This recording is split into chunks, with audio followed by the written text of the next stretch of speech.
12 Days by Russian Wolf 7. Day 6. Halfway done, Harry thought to himself. Halfway there. I could do this. Halfway. The storm of owls was even bigger today. It was the last breakfast before everyone left for the holidays, and anyone who had been gathering courage or waiting for a sign or something had realized it was now or never and sent their packages off. It created enough of a mess that once the owls had left and the noise died down, Professor McGonagall announced there would be a new owl system that would not allow for more than 20 owls to enter the Great Hall at once. Then she waved her wand, vanishing the dusting of feathers, and sat back down. Like always, Harry's owl arrived late. He was exceedingly nervous. Today was the first gift that wasn't Christmas related, but Malfoy related. It couldn't be taken as a joke or a silly little something. It was a real actual gift. And Harry couldn't think of a single reason why he had done such a foolish thing. Ron, I need you to tell me what's happening, Harry said quietly, addressing his scone. I can't do this.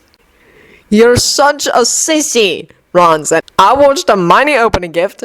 Your girlfriend, who knew who it was from, meaning her boyfriend, Harry explained. Please, this is the last day it'll matter. Tomorrow we'll all be at one table, and it'll make sense for me to watch, or something. I can't be seen staring at the Slytherin table. Sissy, Ron repeated firmly. But fine, he's unwrapping the gift. Pansy's soaking and Blazing Oil aren't paying attention. Seems the novelty is worn off. Anyway, he's got the wrapping paper off, and he looks... I'm not sure. Confused, maybe? Or... I don't know. Hermione, what do you think? She glanced up. Impressed. Harry stared at her. No. Yeah, definitely impressed.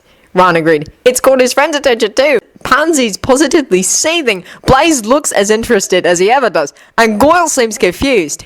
I think Blaze is explaining what it is. And now he looks like... Hermione? She looked up again. A dumbfounded dolt. Yeah, there, Ron said. So that's good, mate. You've managed to impress Malfoy, and it's only day 6. I'll say you have a real shot with him. It's just a quill, Harry muttered, though he was smiling. You got Hermione an everlasting flame. Girlfriend, Ron said. I'm supposed to spoil her rotten. Hermione blushed. You're very sweet, especially since I know you got it to match your Deluminator. She leaned over Harry and kissed Ron's cheek, which wasn't uncomfortable for Harry in the least. Do you suppose we'll be writing in defense? Harry mused. Or more practical? Hermione frowned. I hope we will be. Professor Wisp is interesting. I'll give her that. But it's all flash. There's a written section on the notes too, you know. We ought to be prepared for both. Only you would rather take notes than hex your classmates, Ron said affectionately. It was practical, Harry was sad to see. He'd been looking forward to watching Malfoy flaunt his eagle quill, but it remained in his bag. She broke them into groups of 4, and in tribute to a TV show Harry hadn't heard of, but Wisp, who was Muggle-raised, seemed quite enamored with, had them fight off enchanted Santa figurines and whirling Christmas trees that threw bombs disguised as ornaments. It was sort of fun at first, but it quickly became taxing. Harry was paired with Ron, Hermione, and Neville, and while the 4 of them had no problem deflecting the bombs or stealing the Santas, Petrificus Totalis only lasted for a minute, and the trees had a never-ending supply of ornaments. Ron made a valiant effort to physically battle the tree, but got his arm slashed by the whirring pine needles and had to be treated with Wisp's healing salve and sit out for 5 minutes. After quite a bit of this, Harry got fed up and accidentally sent an ornament hurtling across the room. It smashed into another ornament, creating a very loud and destructive explosion. All 4 members of the group, standing directly under the collision, had to be sent to the hospital wing, and the rest of the class got to learn how to magically remove bits of glass from themselves and then apply healing salve. The rest of the class was a lecture, much to Hermione's delight. Malfoy was sitting in the back of the classroom and Harry in the front, which made it very difficult to look over surreptitiously. In fact, he couldn't think of an excuse throughout the entire lecture, rendering the whole class a waste. He didn't take notes because he was too distracted by Malfoy, whom he couldn't even see. The opportunity finally presented itself after class.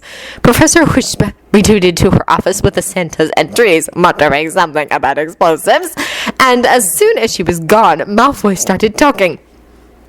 I don't think I've ever taken better notes, he drawled. Shame, really, that more of the class wasn't to lecture. Who knew eagle quills were so smooth and even? My father has one with a feather from Phineas Black's own eagle. Wait until he hears I have my own. Nobody cares, Malfoy, Ron replied, getting his things together. Is a quill. I wouldn't expect you to understand, Malfoy replied. I doubt you've ever written with anything better than pheasant. I'll have you know I've got a whooper quill at home, Ron snapped. Malfoy laughed. Oh, of course, I forgot. Father told me all about the day a whooper got loose in the ministry and Arthur Weasley was tasked with capturing it. Seems your father isn't entirely useless after all. It only took him, 3 hours to get a single bird? Ron was starting to turn red. It had a bloody snitch enchantment on it. That's why it was confiscated. I'd like to see you catch a whooper under that spell. You mean like in all those Quidditch games I won? Malfoy smirked. Besides, my point is that the only reason the Weasleys have such a quill is because it was a handout from the minister. You could never afford one of your own. I happen to like pheasant quills, Hermione said calmly. The striping is lovely. Besides, you didn't afford one, Harry added. Whoever your admirer is got it for you. Expensive items are always better as gifts, Malfoy replied haughtily. Not only do I not have to shell out the galleons myself, but it's got that personal touch. Harry had to look away before Malfoy saw his look of satisfaction. Whatever.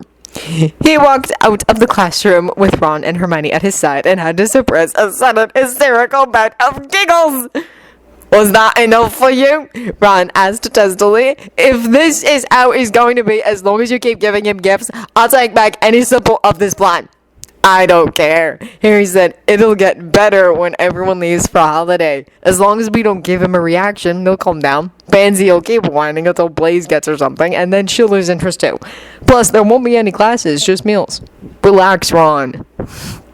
Ron continued to mutter angrily under his breath, and Hermione raised an eyebrow. You're in again, man. How completely and utterly coincidental, Harry replied. If giving him gifts would make you this happy, we should have made you do this ages ago, Hermione said.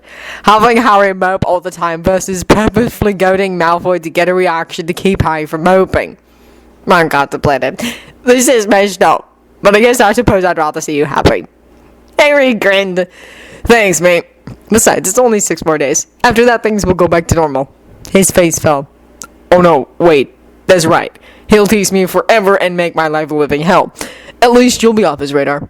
No, Ron announced. If I've been verbally or physically abused by Malfoy even once during the day, you're not allowed to out for the remainder of said day. And that's pretty generous of me.